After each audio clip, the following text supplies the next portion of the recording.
Nick Patterson, music librarian in the Music and Arts Library at Columbia, and it gives me great pleasure to welcome our guest today, Barbara Haws, archivist and historian from the New York Philharmonic Digital Archives, Mitch Brodsky, Digital Archives Manager, also from the New York Philharmonic Archives, Shames Khan, Associate Professor in the Department of Sociology at Columbia, and Jane Ginsburg, the Morton Janklow Professor of Literary and Artistic Property Law at the Law School at Columbia. They will be discussing the fantastic archives of the New York Philharmonic and talking about some of the research that's been done with the collection and some associated legal aspects in the music collection. And without further ado, welcome to Barbara. Thank you. Thank you, Nick. Thank you for having us. We really appreciate this. Just to kind of set the stage a bit for this, for some of you who may not know all the details, the New York Philharmonic is the oldest symphony orchestra in the United States. It's the third oldest in the world. It was founded in 1842, and it was founded as a cooperative organization. As a cooperative organization, it tended to, because all the musicians were partners and self-managed, meaning they didn't necessarily trust each other, they wrote everything down. And since then they wrote everything down, they saved it. That is still something of a miracle, I think, that it still exists. But that is the legacy that we've inherited today. So the types of material that we have, of course, are printed programs, musician rosters, scores, marked scores, in particular marked scores, I'd like to emphasize on this. Parts marked by the musicians themselves while sitting on stage. Letters, correspondence, telegrams, finances of all sorts, photographs, newspaper clippings, and subscriber lists and seat location lists. And of course, we have all kinds of audio and video, 7,000 hours of audio. Since the 1930s, the Philharmonic, with their weekly Sunday broadcast, was considered America's orchestra.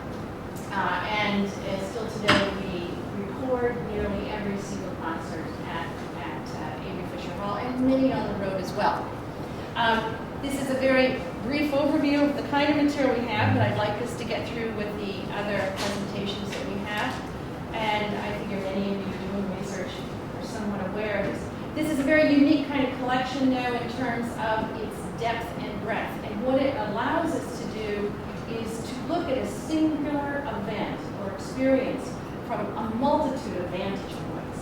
So as you can see from those examples of those documents, you can understand or have an idea about the concert from 1842 from the perspective of the conductor, because we still have that score that was sitting on that podium at that time. We have the musicians' mark cards, so you get the perspective of that. You get the music critics who were writing about it. And even though we don't have first-hand accounts from the audience, by the sheer fact that we know who was sitting and listening to those concerts, it allows for all kinds of future opportunities to track down who some of those people are. And that's already been done to a certain degree. For those of you who know George Templeton Strong in his diaries, he has been a first-hand account from not only December 7th, 1842, but to May 20th, 1846, with the Beethoven 9th premiere, and on and on and on. So there are all kinds of future and rich possibilities for research to take place by simply having available the fact of who was where when. So we spent the I started in 1984. I was hired because they finally accumulated 1,000 cubic feet of material and decided they should have someone to manage it. They thought about it would be nice if they gave it away to the New York Public Library, but the New York Public Library said it's too much for us, and besides, you people use it too often, and we're not going to be your reference librarians. So they finally took the bullet, as they say, and they hired an archivist. And so for the last 20-some years, we have focused on description arrangement, typical things that archivists and librarians tend to do, and making it available to as wide a group of people as we could, from those in the concert hall to even some traveling exhibits around the world.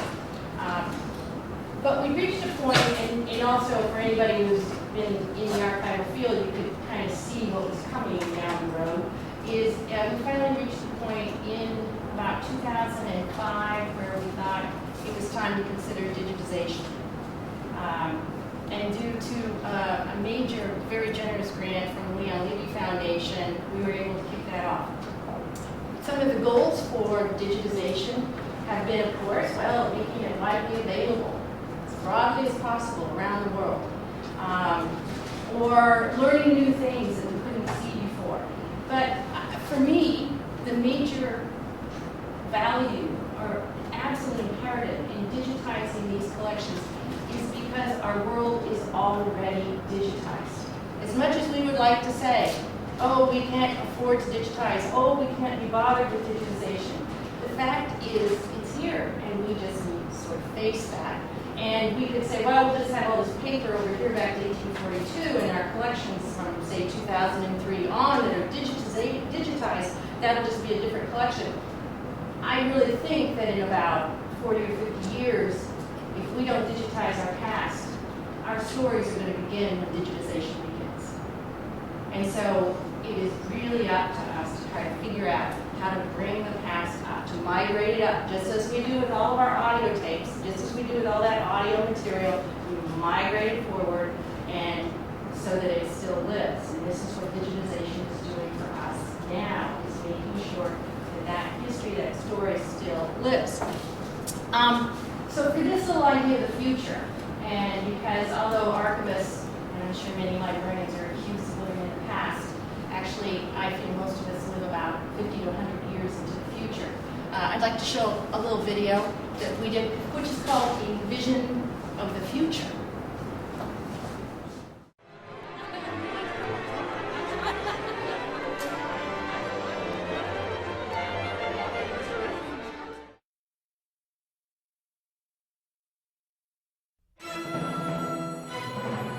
Performing 15,000 concerts, more concerts than any other symphony orchestra in the world, creates a lot of history.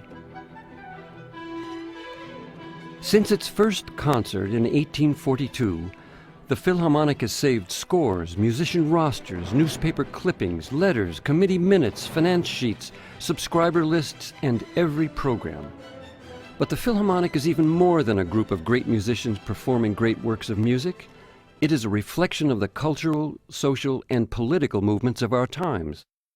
Whether it's the memorial concerts for our fallen presidents, Abraham Lincoln, JFK, or striving for a living wage and better working conditions, embracing women's suffrage, or its varied reactions to war, from the Mexican-American in 1846 to Vietnam to embarking on a mission for peace during the Cold War. And as new media such as recordings, radio, home movies, and television became popular, the Philharmonic's collections expanded to include these forms of documentation as well.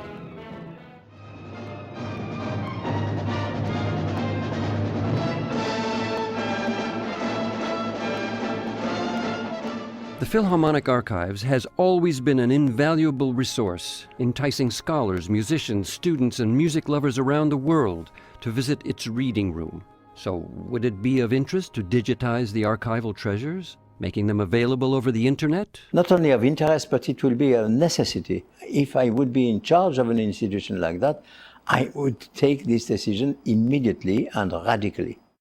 In less than 3 years, 1.3 million pages of archival documents will be digitized and made available for research over the internet.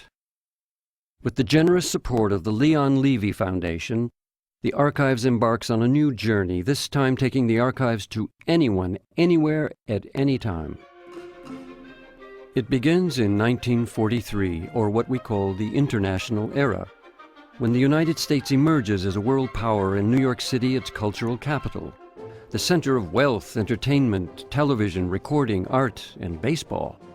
When Leonard Bernstein makes his pinch-hitting debut, Bruno Walter, who was to have conducted this afternoon, is ill, and his place will be taken by the young American-born assistant conductor of the Philharmonic Symphony, Leonard Bernstein. When the Philharmonic becomes an international touring sensation, when the orchestra opens Lincoln Center for the Performing Arts and the Young People's Concerts are broadcast on primetime television.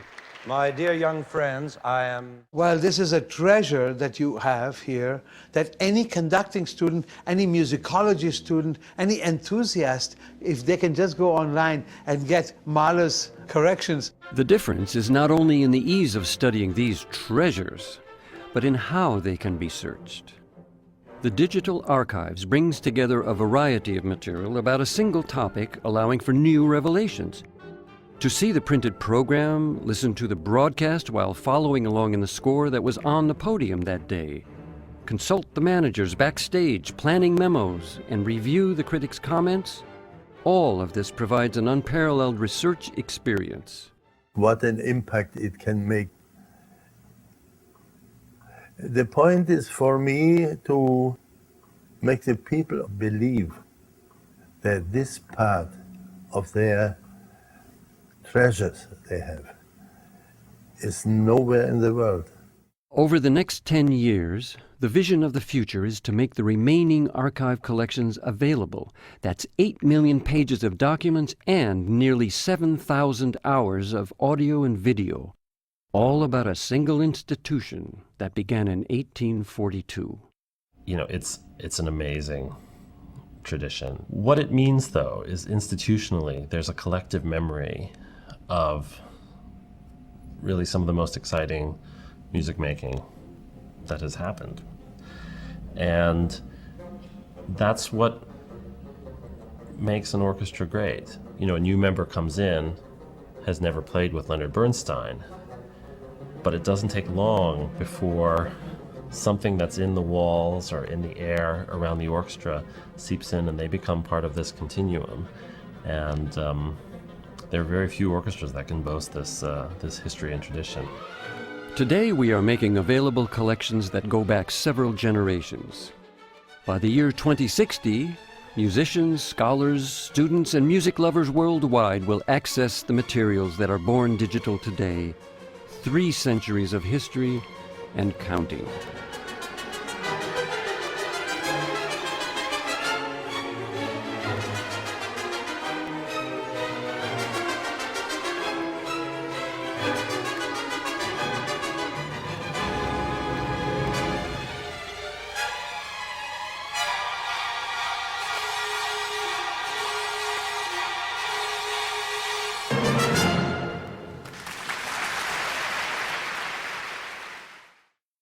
The goal of the digital archives was, in its presentation, what was paramount in that was that we presented the material in context. For those who've done a lot of research in online and in digital collections, there are many times you'll find a page, but you won't have any idea how it relates to anything else. So it was essential to us to create something that would not only just show it in context, but would also show the connections. Because as you can see, there are so many different vantage points, and from each one you might learn something slightly different from this. So, and this is, although you could do that in sort of the analog stage of the material, sitting at the reading room table, it's very hard. It's very hard to keep track of all of that. So for instance, we'll just show an example of this Bernstein's debut program, which you did see before and you heard actually the introduction. You know, do you want to put in the dates?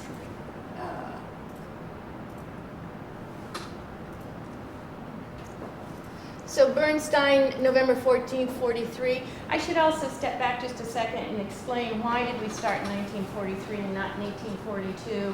I would have started in 1842 just because I love the 19th century. But I had a group of scholars, librarians, musicians, musicologists, journalists even, who sat around and talked about what would be of most value right now in research. And it was very interesting. They made an incredibly compelling argument that post-World War II New York was underrepresented in original source material, and it was also the era of Leonard Bernstein.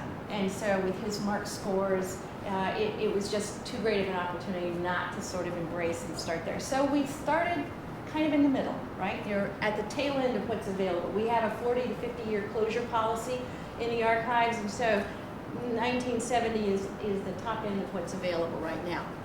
So if we go here, and you can search, I mean, all these facets that we have on the left, we went back and forth a lot on how things would be represented in terms of searching, but we went with a single search window, and then you can refine by the facets that come up on the side. But right now, so you go to Leonard Bernstein's, facets, thank you. All right. So Leonard Bernstein's debut, and we'll explore the document right now first. And this also allowed us this time period to test certain assumptions about the audio and video. We don't have, as you can see before from the video, that we're going to be making that available. That's our hope, but that is a very different prospect than what we're doing right now with the paper. But this allows us then to show how the audio would be used in different ways.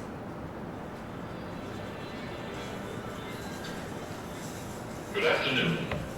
United States Rubber Company again invites you to Carnegie Hall to hear a concert of the New York Philharmonic Symphony Orchestra, of which Artur Rudzinski is musical director. Bruno Walter. When you think about it, though, we have radio broadcasts, as I said, dating back to the 1930s, and with every Sunday was a broadcast, so the amount of material that we have to put up is really quite amazing. They also say, besides just the printed program, the librarian or the radio engineer would write down the actual timing, so this is another perspective on that event. And then also we have zooming, because it was important that the quality of the material would be as good as possible. And it really is beautiful. There have been many kinds of letters which I could no longer read in the folder, which by really zooming in now, especially those old thermofaxes that we're confronted with, now you can kind of see them. But so how to relate this to other material that we might have? So for instance, if we go back out and go into view details, this is where you would go to see what are your suggested materials that link into this program, and this needs to be refined better in terms of parts, images and business documents, but for instance, a score. So there is a natural linkage that's going on there with the Schumann-Manfred, which was the first score on the program, and if we link here,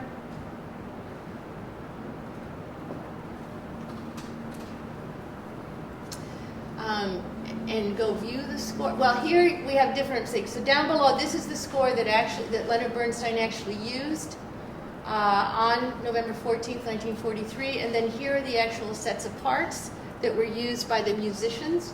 But so if we go back up to the score, and so it depends on your point of view. If you're a flute player that wants to know how the flute player that day did this work, you might go look into that part and see what's going on. Or here, then we can also, and if you click on, this goes straight to the music then, instead of the entire radio broadcast. So this is what's used.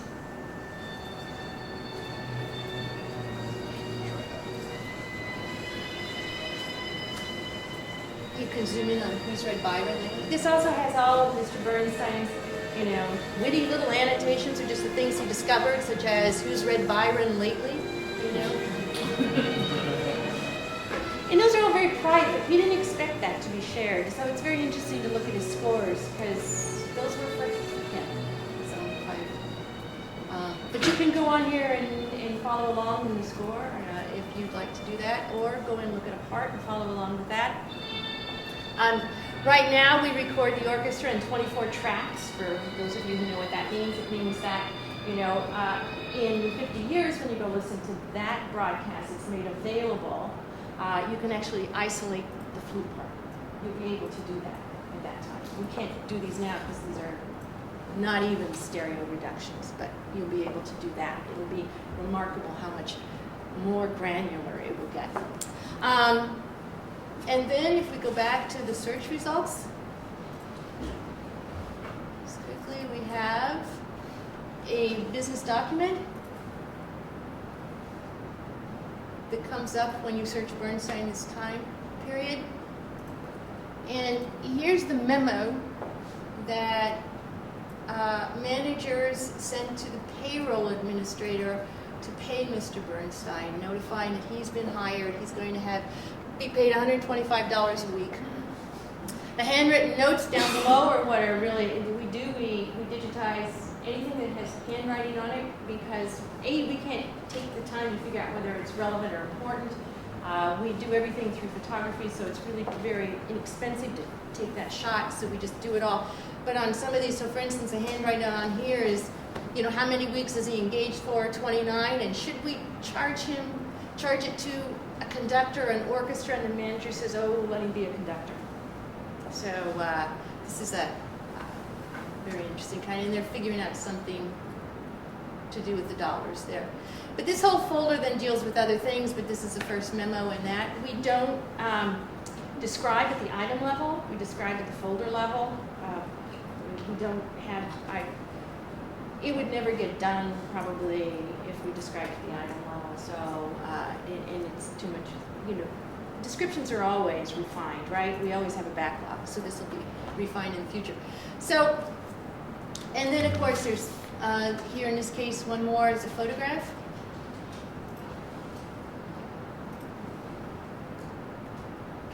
And so this is the photograph from his debut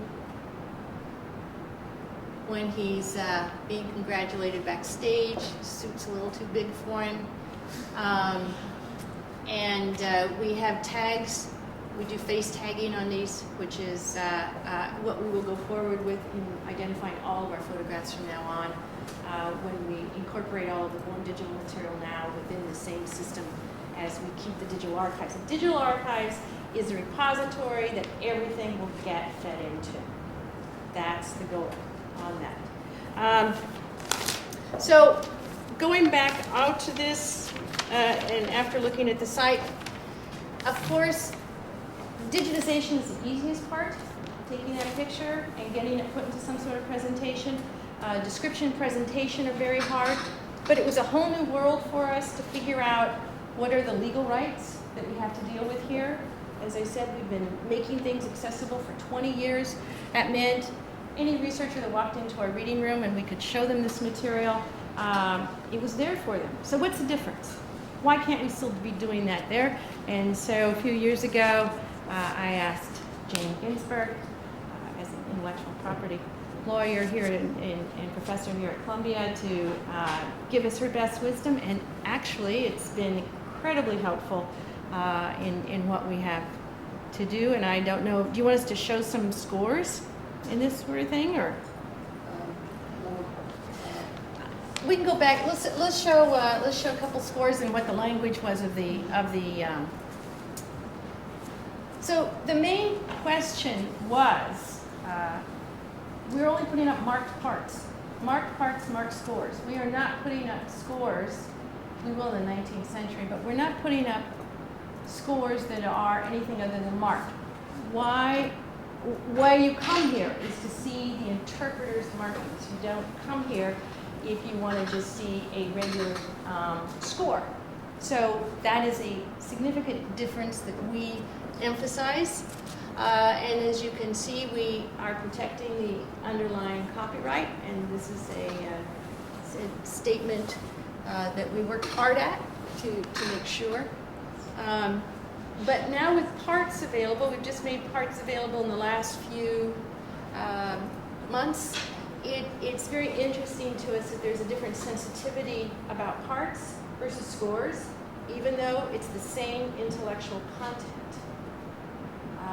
This is something that we'll see where this takes us, but we've made all of these available. And I really wasn't sure what the fair use issues would be around these kinds of things, but Jane, if you want to now talk about that and that. Okay. Is that good?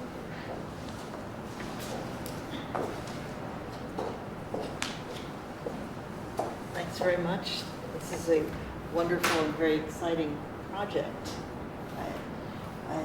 I guess I will start with that reading room, because before digital, what the archives does raises no copyright issues because the owner of a physical copy of a work, whether it's a library, archives, or anybody, has the right to publicly display that physical copy.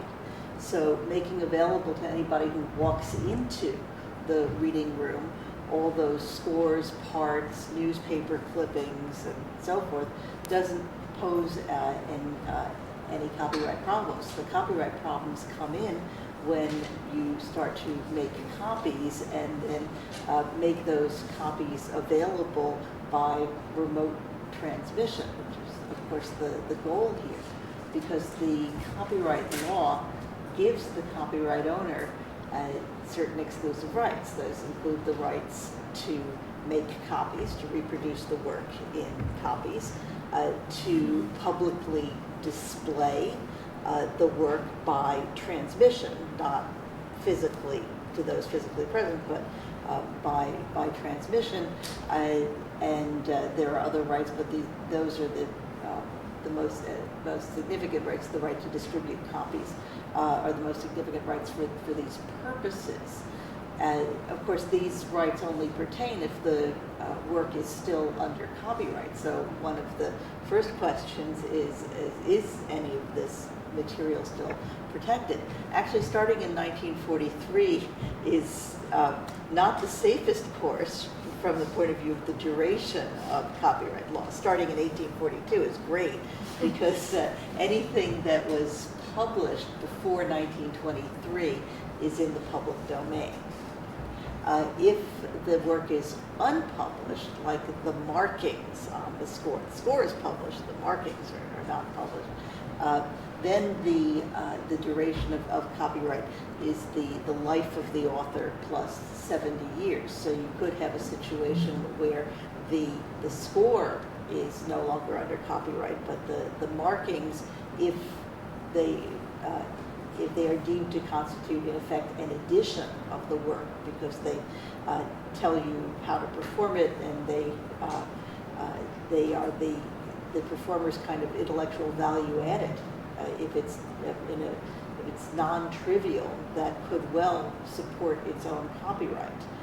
So that's kind of another layer of possible protection or concerns to deal with.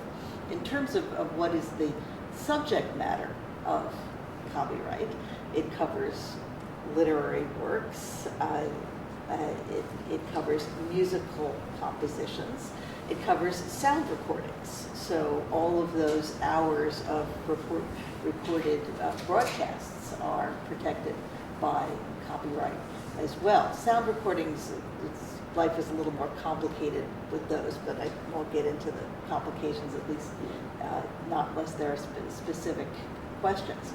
So it is possible that within the collections of the Philharmonic archives, particularly if we're talking about 1943 to 1970, there's material that may well still be under copyright, either with respect to the musical composition, which might have been first published after 1923, or for works that were created starting in 1978. You count from the death of the composer, so those works are still going to be protected under copyright. You have the value added in terms of the markings of the performer or of the composer, of the conductor. You have, even if the work is in the public domain, like it's Beethoven, it could be that the edition of Beethoven is itself, the printed edition might have editorial value added, so that might be protected, and then you've got yet the next layer of the markings on the edition of Beethoven. So you have various possible loci for copyright protection. So if one starts from the premise that at least some of this material is protected by copyright. The next question would be who owns it? Because if the New York Philharmonic owns it, it's not a problem. So if, for example, the markings of the performers of the in the orchestra, or the conductor who is a regular employee of the Philharmonic, if all of these are created by employees in the course of their employment, this is known in copyright law as a work made for hire. And what that means is that the owner of the copyright is not the individual performer, it's the orchestra. The same would go for the recorded performances by the musicians, if that's their job. So even though the recorded performance is gives rise to a copyright, that will belong not to the individual performers, but to the orchestra. Okay, what about guest performers, the guest conductors, guest soloists? If the New York Philharmonic has a practice of having contracts with them in which they authorize the recording, the broadcast of their performances, or if they give the archives their marked up scores. I don't know to what extent you have material from guest performers. They would use the Philharmonic's material and mark on top of that.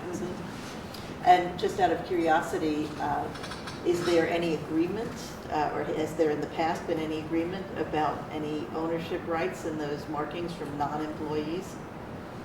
No, nothing. I think there was an assumption that it might be erased. Those marks might be erased, and it was the orchestra librarians who decided to not erase.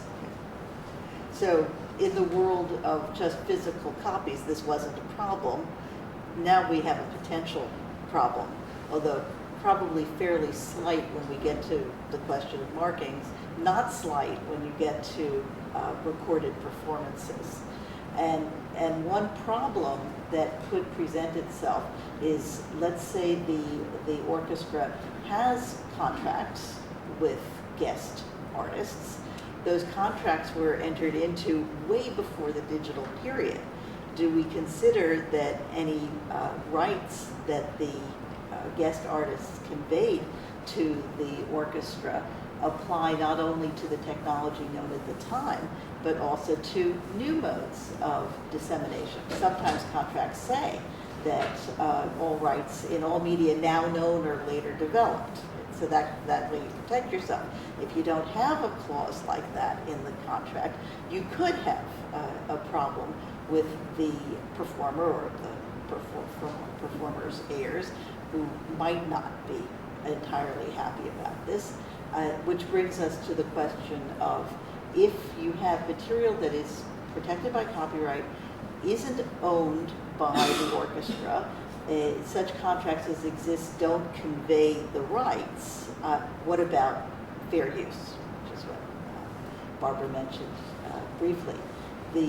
There are a variety of exceptions to copyright law, but we'll just talk about fair use, which is kind of the all-purpose exception. There are special library and archive exceptions which allow for digitization for preservation, but probably do not allow for unlimited remote access to entire works. There are some specific exceptions about public performances in the educational context, but again, that doesn't map on perfectly. Some of these exceptions might apply some of the time, but what you need is an exception or a combination of exceptions that will cover everything that you want to do. So that brings us to fair use. Under the Copyright Act, the Section 107 of the Copyright Act lists a number of kind of illustrative uses, which are not automatically fair uses, but give you kind of a sense of the sorts of things that courts might well consider to be fair uses. And these include things like research, commentary, nonprofit, educational uses, indeed nonprofit educational uses are also in the body of Section 107, which lists 4 factors that courts have to take into account. And those are the nature and purpose of the use, including if it is for nonprofit educational purposes, the nature of the work. This is a factor that gets pretty much ignored these days. The amount and substantiality, but here we're dealing with entire copies, so that's not really relevant. And the 4th factor is the impact of the use on the actual potential market for the work. So the kind of executive summary of fair use is the nature of the use something that is productive in the sense that you are creating new works, particularly of research, scholarship, commentary, or nonprofit educational, and does it have a substitution effect on the work that you are copying or making available? So those are kind of the principal considerations that go into the balance. So on the front end, this is a wonderful public purpose use, and so lots of brownie points on the purpose of the use.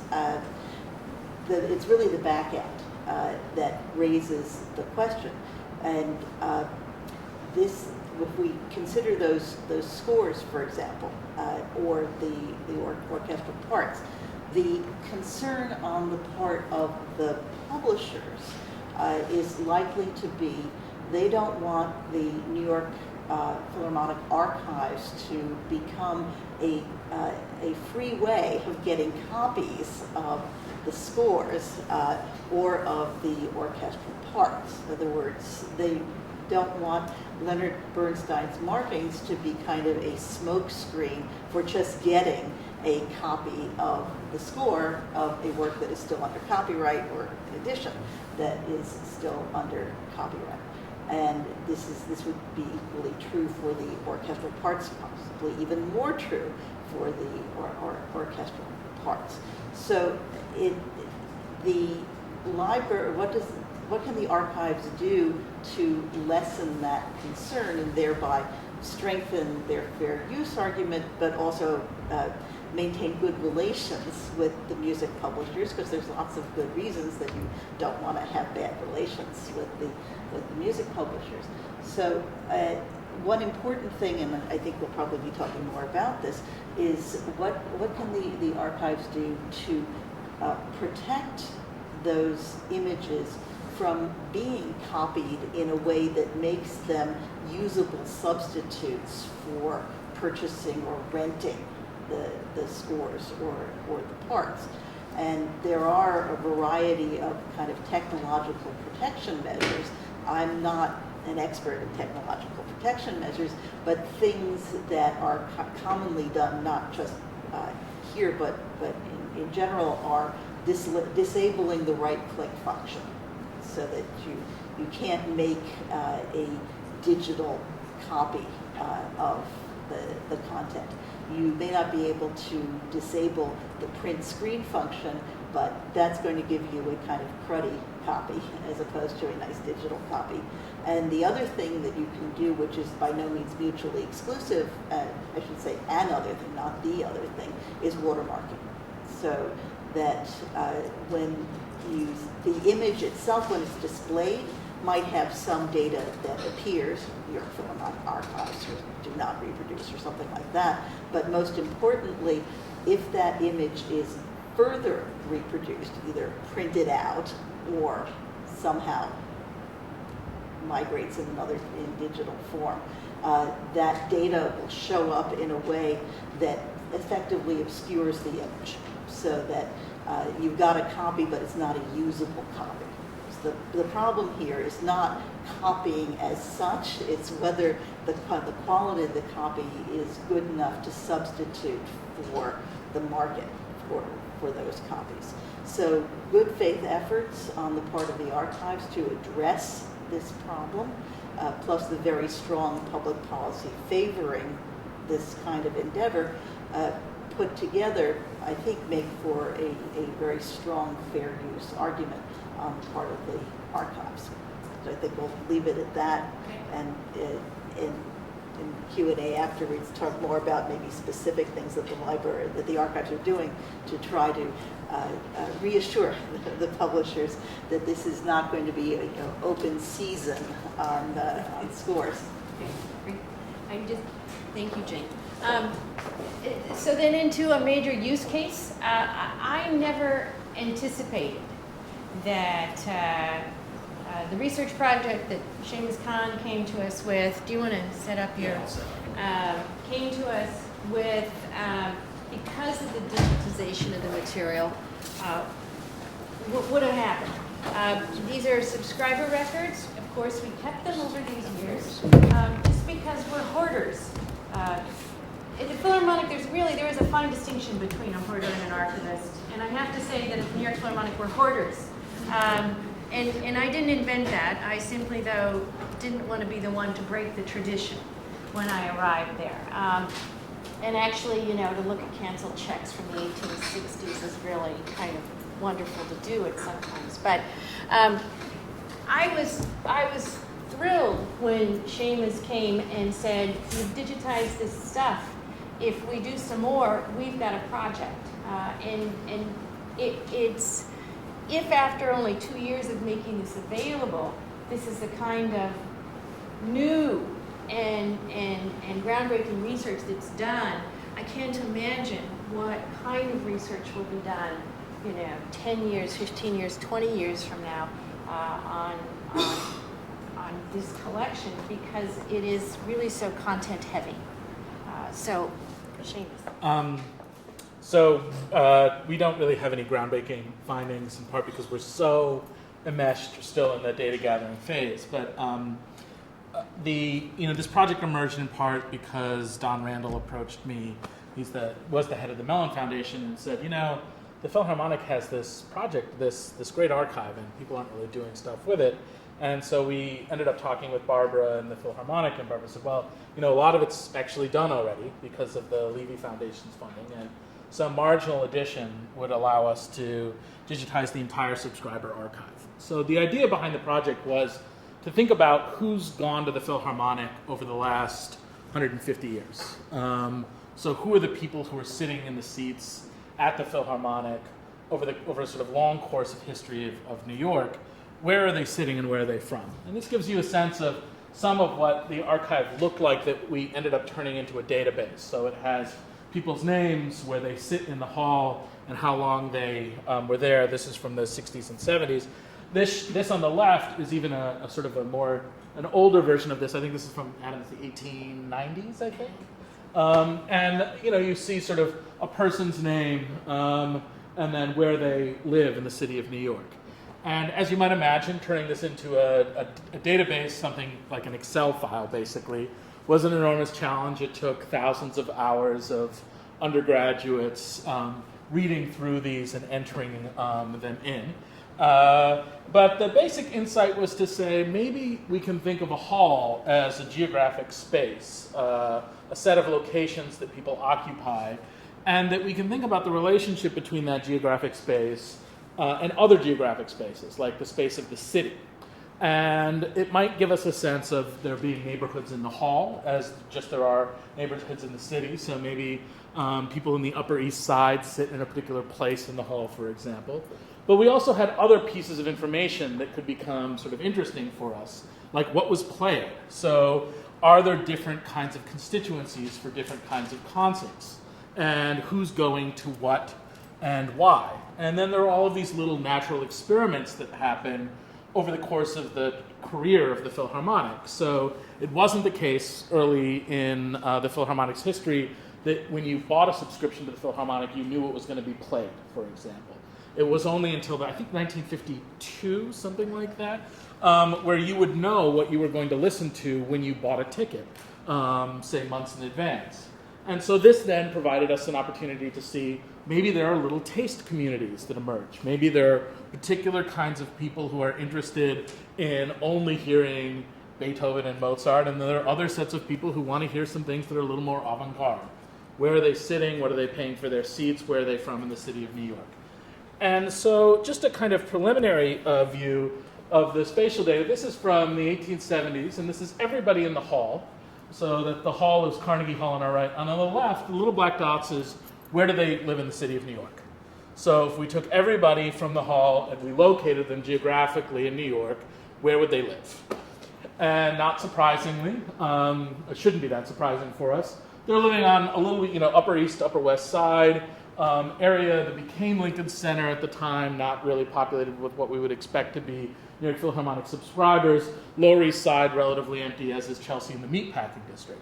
Some of this just has to do with where people live in the city overall, but some of it also has to do with the distribution of people throughout the city of New York. Now, we might ask ourselves, what about different areas of the hall? So what does it look like if we take people who sit and say in the balcony rather than the entire hall? And it's not that different. The balcony people are pretty widely distributed throughout the city of New York. So if you'll see on the right, the balcony is sort of blacked out here. So those are all of the people who sat in the balcony that year. And on the left-hand side, we have a kind of a smattering of where they're located along the island of Manhattan up into the Bronx, some of them in Brooklyn, and a few even in New Jersey. But we might compare this by contrast with the set of people who sit in the boxes, that is, the people who have the good seats. And what we notice, there's a little red dots on the left, is they all live on Fifth Avenue. This becomes it's an interesting finding because you could imagine thinking about this over time. That is, I actually didn't predict this because it didn't occur to me how important a Fifth Avenue address or proximity to Fifth Avenue would be. So you don't actually see dense spatial clustering here. You don't see an instance wherein everybody lives in the same neighborhood. You see everybody having a kind of desirability of living along the Fifth Avenue. And again, to just go back, it's still the case that there are a bunch of people in Fifth Avenue who are sitting up on the boxes, but the smattering is quite different across the city of New York. And, this is to just put them together. So the red dots, you can sort of see the overlay, but it's a little messy.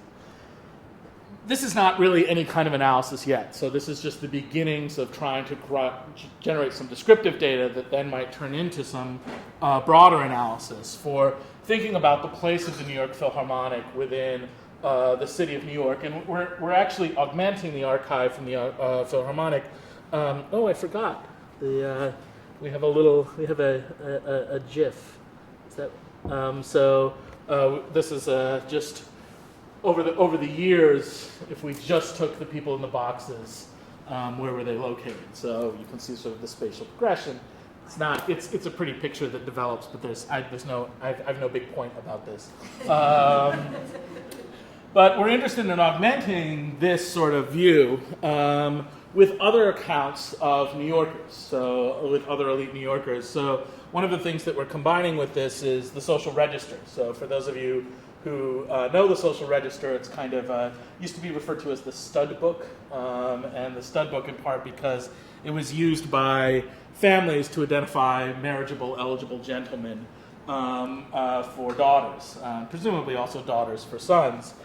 And one of the challenges for understanding the Philharmonic and its place in the broader ecology of New York is if you don't have other accounts of the broader ecology of New York, you can't really say what the Philharmonic is because we only have really one case. And so what we're doing at this point is also working with another archive. This is the Social Register. So this is the Social Register from 1897, and it has a similar bits of information in it. That is, it has a name.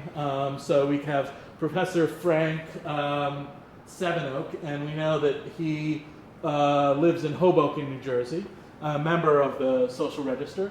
And it has little listings of organizations that these different people are coming from. So this will give us a portrait of an elite New York and allow us to juxtapose some of the people who we think of as the elite members of the Philharmonic audience, those who are sitting in boxes, with other members of the New York elite to sort of see the role that this institution has played over, say, 150 years in constructing, relating to elites within the city of New York.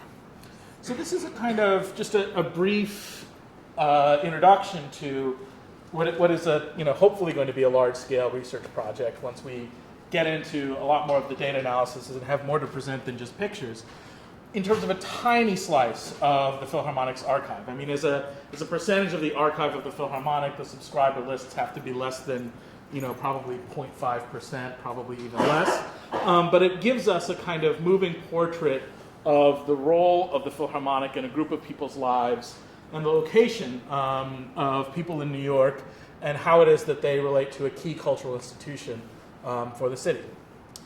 So that's it. Did you know the Scenes? You have the Scenes there, and This is a page picked at random, right? Mary Sceney Sheldon is the very first woman to be president of the Philharmonic, and she hires Mahler. Oh, really? And so there's George Sceney, who I think is her father. Yeah, probably. So in the early periods, what is it? There's a 20% overlap of the audiences between the Social Register and the Philharmonic, and that's going to decline considerably over time.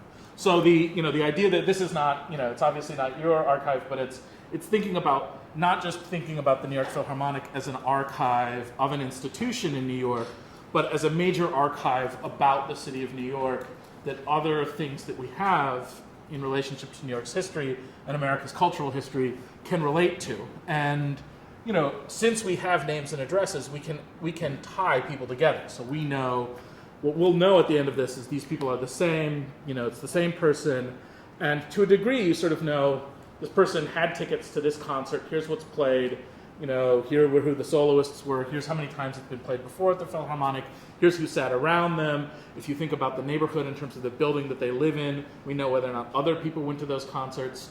So it gives you a kind of like tools for an analysis of the city of New York. And not just the city of New York, but one of America's most important cities and cultural institutions. Well, you can do all kinds of things. Terry, are you going to think about linking into the census? Yeah. So there are all kinds of challenges.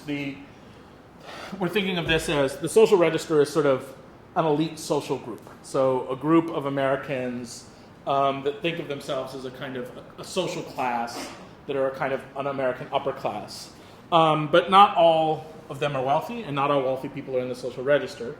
So one of the advantages of having addresses is that you can use addresses to do estimates of things like wealth. This is a huge problem in terms of a data problem. So getting the actual value of each apartment in the database. I mean, I don't know how many people we have, but we have 275,000 people. Is that right, Adam? 50,000 people, but in the entire thing? Yeah, okay. So just imagine digging up 50,000, the value of 50,000 households over a long term. But still, we can come up with some estimates of zip codes of the average value of houses in areas, and then think about social eliteness, that is, the ways in which people are part of a social community, cultural participation, and wealth of neighborhood, and the ways in which those three things sort of relate to one another.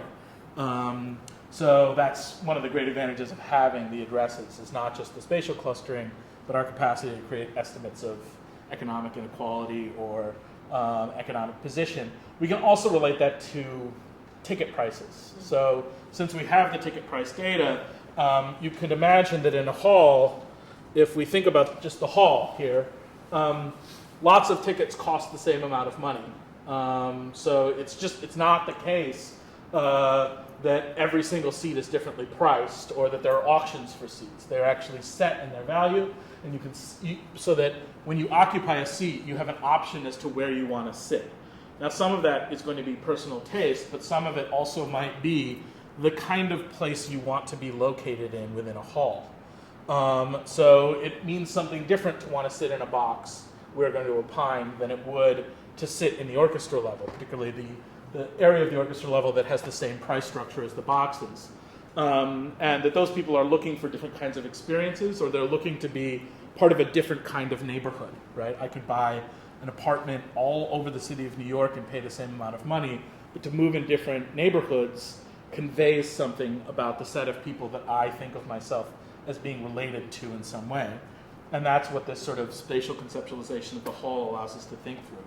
independent of price, who is it that's my appropriate reference category? I also, one thing that's going to be very interesting, the Digital Archive site is going to host the database once it's done, so that it will be open for anyone else who wants to do research in it, because I think the possibilities going forward are tremendous.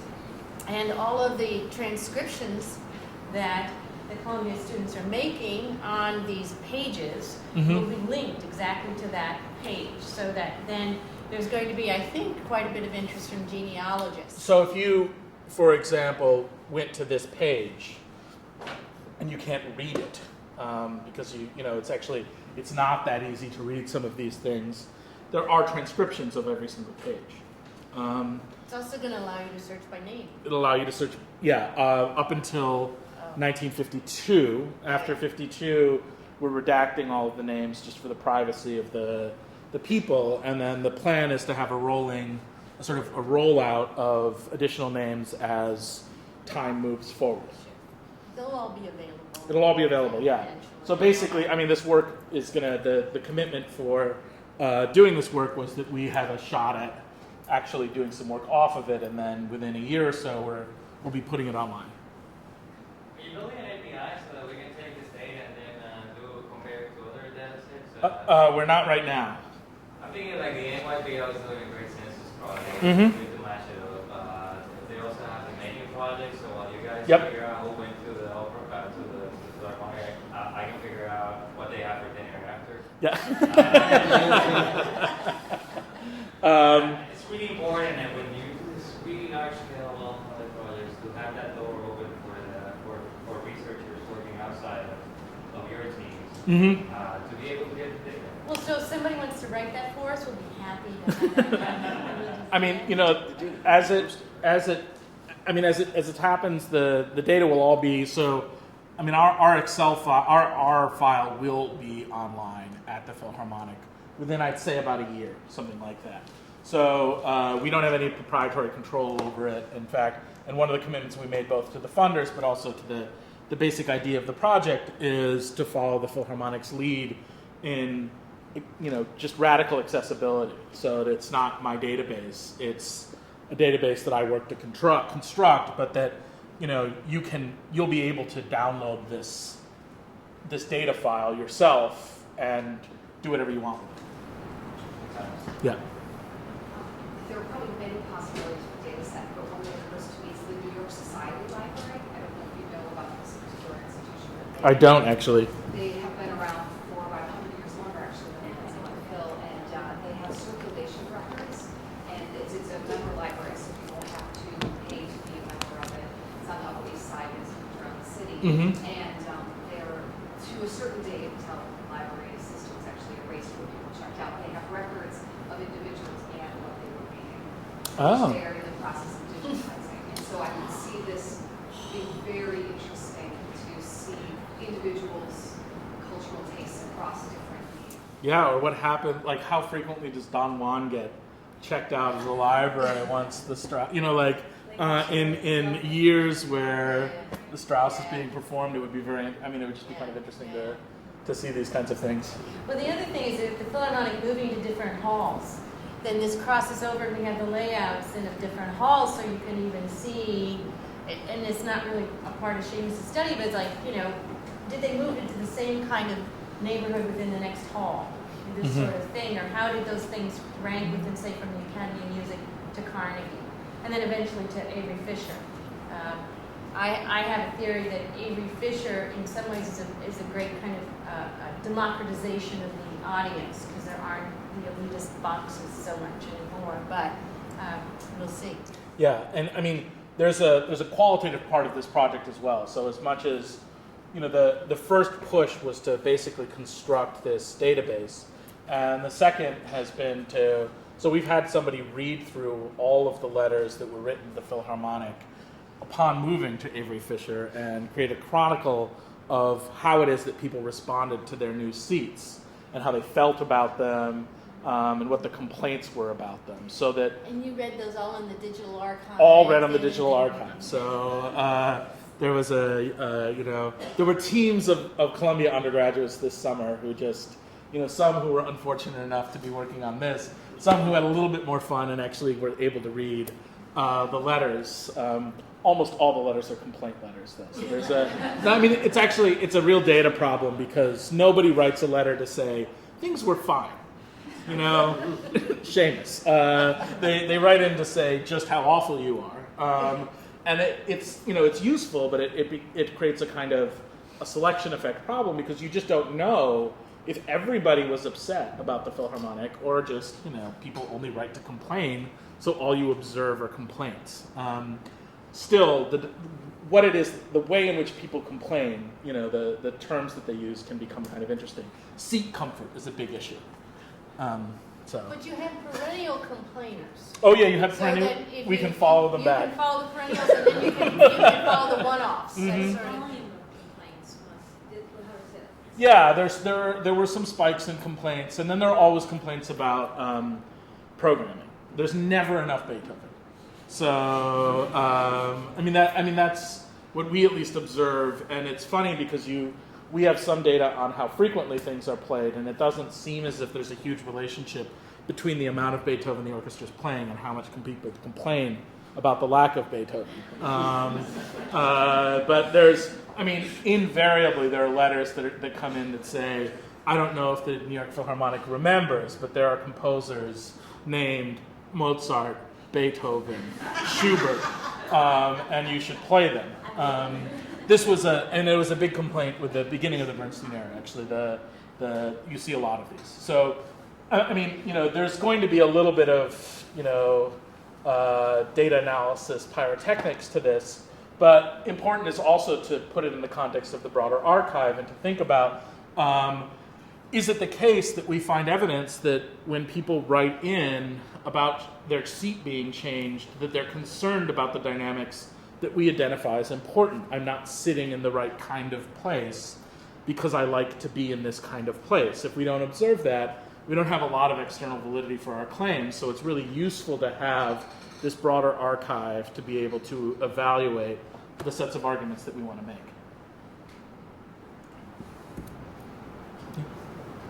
If nobody else has any, I'm sorry, I don't know, it's fascinating to me.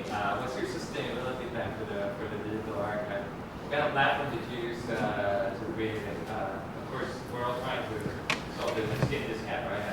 And make it work. Obviously, you started with the images. What do you have in the background? Rules for what? Well, the digital archives is all, the repository in the back end is Alfresco, open source ECM. It's commercial open source product. There is a community version that's free to download and use and try, but we are subscribing to the enterprise stack of Alfresco. The front end is all open source PHP and CodeIgniter framework. So Alfresco has a REST API for Java-backed web scripts, so it's very easy to get data in and out of Alfresco. All of these are open source platforms and open code, so it allows us the flexibility to migrate forward in the future or to something different in the future if we wanted to, and it also allows us to share techniques that we used so that we can build community around the product. So. But one of the main reasons we chose Alfresco as the repository is so that it would be then launched internally within the Philharmonic to serve as the basic repository for everything that goes on today, for all the born digital that happens today within the Philharmonic.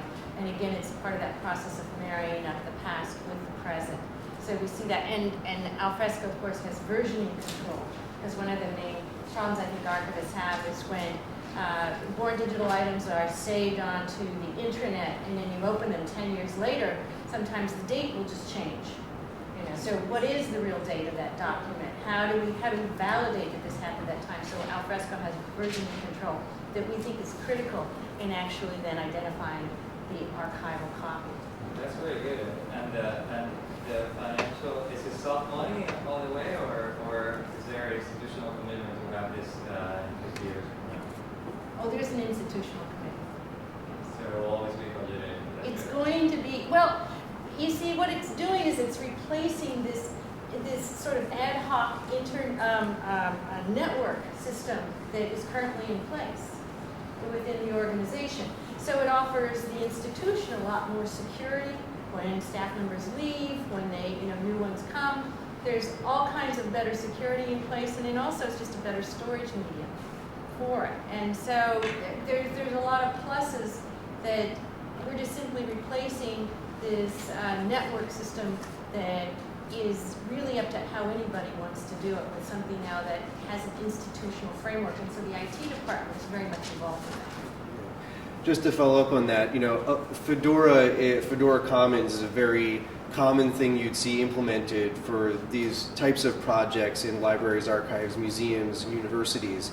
We chose an enterprise content management or more traditional DAM type system because it is traditionally a system like Alfresco is used for storing digital content that's being produced every day in an organization. So instead of starting from what's being produced today and storing all that stuff and working in it on a daily basis, the way most companies and use cases do with Alfresco, we started with our digitization project and now we're working forwards. So we'll create one repository that will incorporate born digital material, creative material, things that we're generating today, alongside historical digitized material.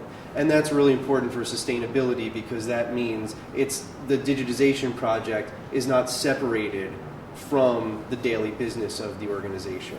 In order for the organization to have any control over their, the intellectual documents, things that are produced by our employees, this system will have to live. And that's part of the overall strategy for sustainability.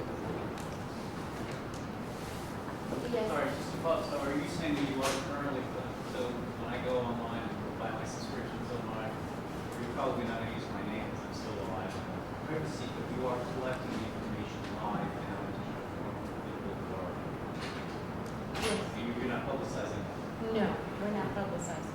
No, we So respect it's privacy. consistent database when you're done from all the historical digitization to what you're capturing. That's kind of what I heard from this that it's continuum database.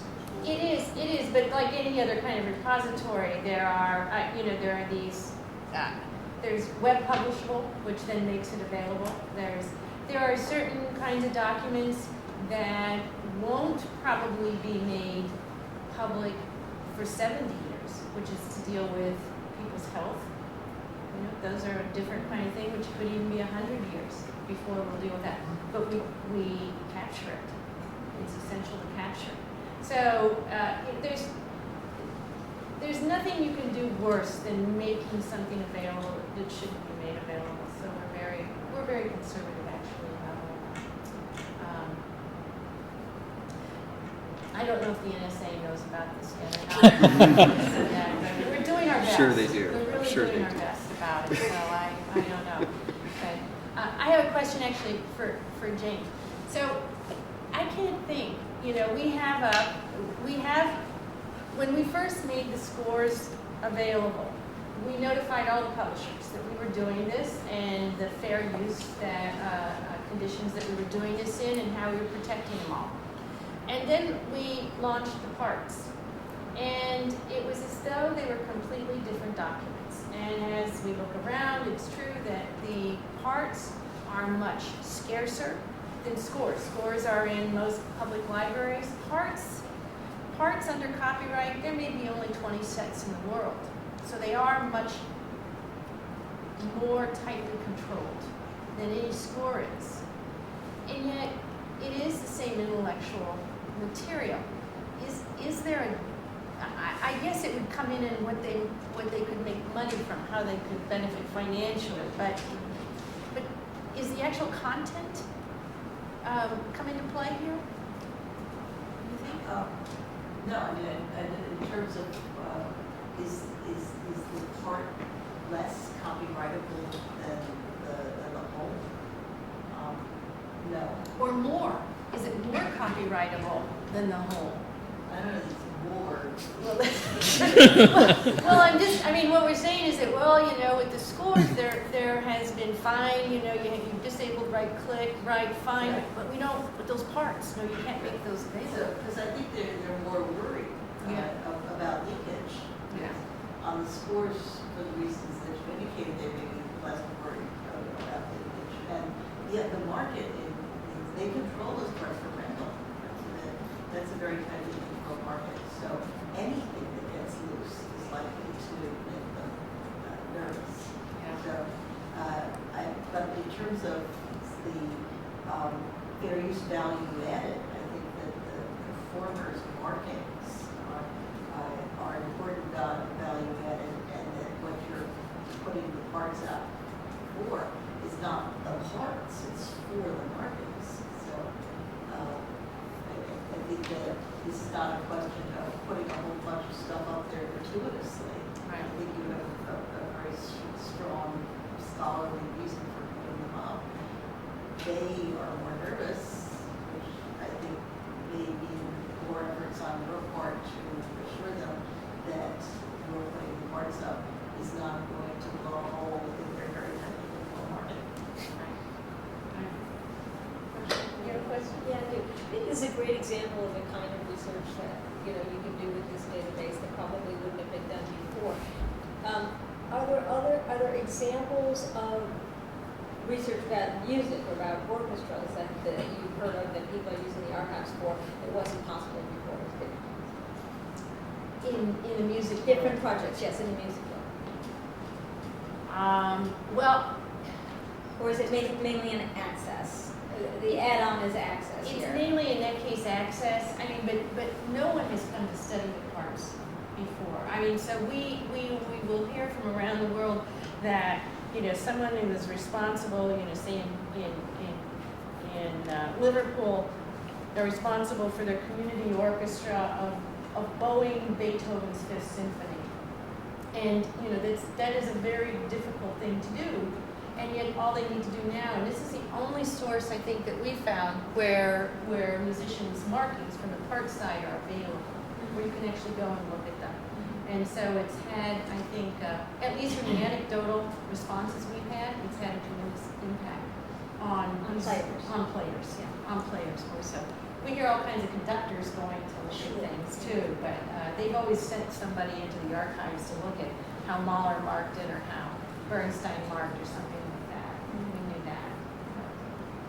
Yeah. I just wanted to say on the parts issues, there has been for decades open possibilities between music libraries and music publishers associations, which began with the introduction of Xerox machines in the library.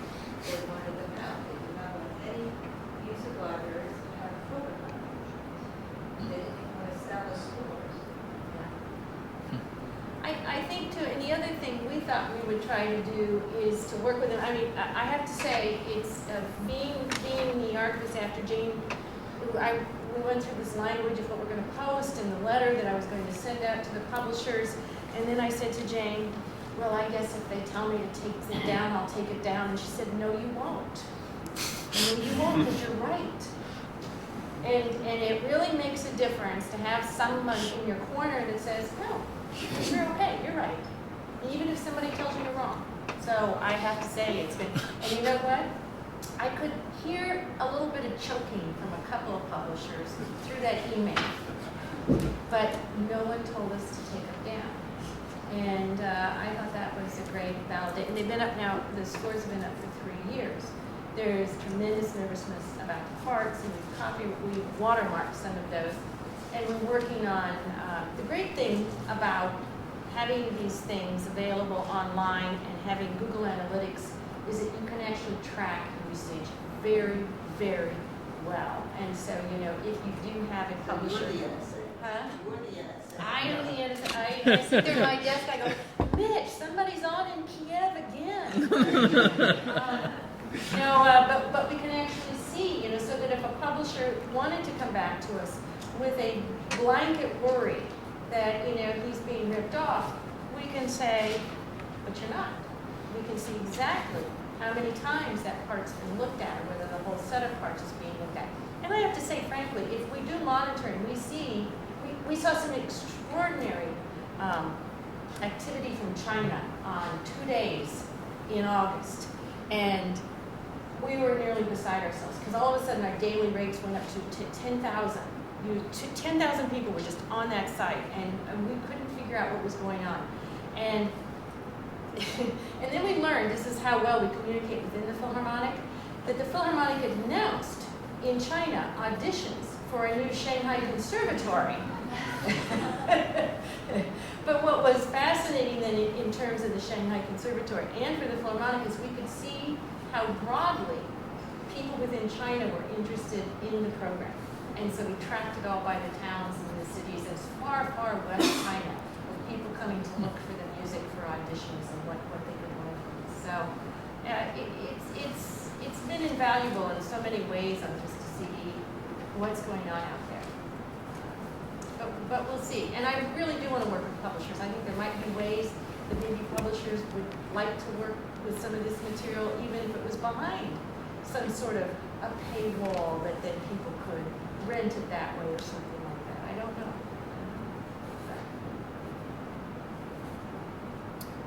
Barbara? Yeah. One question here. Is crowdsourcing something that confused at all in this project, or by that, in terms of identifying, for instance, people in photographs or some of the things in programs? We thought we do have crowdsourcing is available on the photographs. We haven't publicized it because the ability to do a lot of crowdsourcing on photographs seems to, the more you call up, the slower it gets. So we need to adjust and work on this a bit. We haven't worked it all out. But we do have a system for that, and we think that is the way that we're going to go. For those of you who trying to identify every member of an ensemble or an orchestra, there's nothing worse than going front row, left to right, second row, except for the guy standing up, left to right.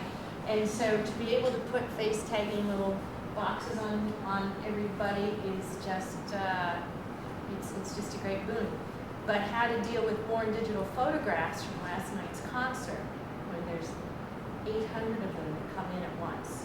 And it's basically, you can turn them into a movie.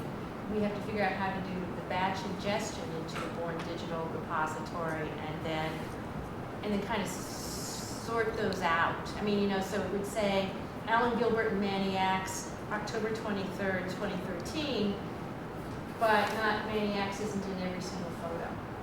So ideally what we'd like to do is to use some face recognition software that's being developed.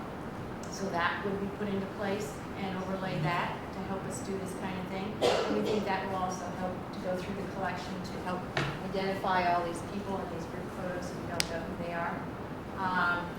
And then Mitch has been involved in an incredible project at McGill University that we think is going to turn into, it's not the immediate goal of it, but to actually have conductors' markings recognized through a marking recognition program, because we do have scores that are marked by several different conductors, and knowing exactly which mark belongs to which conductor is a challenge. And so that if we had conductor marking recognition software, you could go through, there will be a Beethoven 7th in the next launch of material. There'll be a Beethoven 7th that's marked by both Mahler and Toscanini. And so to go through this and really be able to parse what each one was doing would be remarkable. Spend a lifetime in learning. That's cool. Okay, good. Yeah? You mentioned George Temple describing his diary. Here in Rivers and Manuscripts at Columbia, we have a database going now of diaries that are in the collection, and that might be a source where somebody who isn't as well known as might mention what they heard last night or whatever when That would be great. That's fabulous. Right. Yeah, okay. That's great to know. Thanks. Yeah? I think you mentioned in passing you talked about audio and then you kind of skipped over video. Is there not video on the slide or something?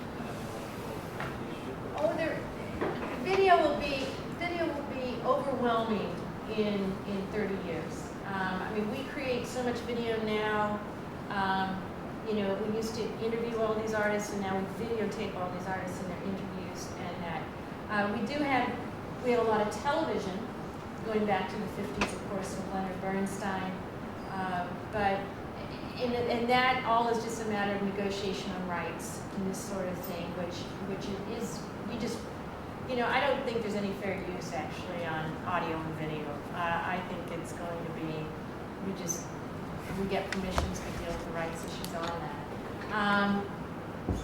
But then going forward, I think video is going to be the major format. And that's, Mitch and I did we just did a little exercise where we looked at, we know what people are interested in researching.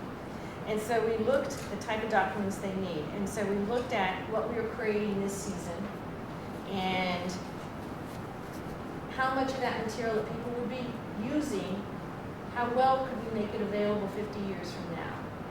And I have to say, it's a really, it's a scary proposition, because it's one thing to preserve something, it's another to make it available in the digital world. And so that's why we are looking at the big repository, that things will live in it, things will always be under supervision of the IT departments, and they will move forward.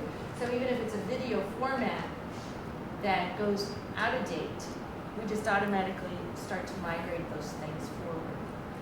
We have a lot of experience with that with the audio. You know, the earliest digital format the Philharmonic adopted was the beta tape in the early 80s.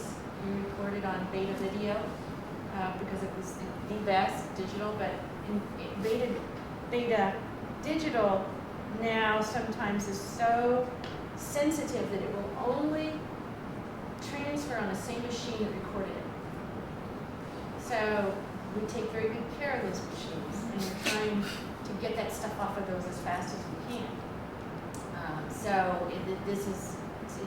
We've been dealing with a lot of non-archival formats now for a long time, so at least we're in the mindset of not looking for archival. That doesn't exist anymore. And just how do you move it forward is really how we think about stuff. Yeah? When we move forward, say from beta, will you still keep those old beta tapes in machines anyway? I'm a hoarder. I don't trust any of it. Quite frankly, I don't trust any of it. And I don't trust audio engineers who tell me, oh yes, it'll last. I've never tried, no. We save it all. But we just had a project, a big Save America, one of the last Save America's Treasures grants was given to us to preserve the Bernstein television programs. And so we got all the original television programs out of CBS vaults in Los Angeles. And there was one that was completely gone in the originals. I mean, we are now, for that time period, they should only last about 30 years, 40 years, and so at 50 years, we're beyond their lifespan. And so we just got them done. But, you know, lifespans are sort of arbitrary, but we hope. Any other questions? I'm so excited to see this next step. I can't. We'll see, yeah. This is great. I'm so excited. So, thank you. And I just want to say, all right, here's it. But, you know, none of this would have happened without the Leon Levy Foundation. And I would say this even if Judy wasn't here. And for 30 years, I've worked with foundations, and I haven't found one that's more of a partner. She comes to listen to us talk, she takes notes, she's here to see what she learns about this stuff, and it's really a real treat. Besides the fact you fund us, it's really a real treat to have your input and thoughtfulness about everything, because we really do, we learn a lot because of it, so I want to thank that too. So I want to thank Nick and all you guys for everything. It's been great to talk. Thanks.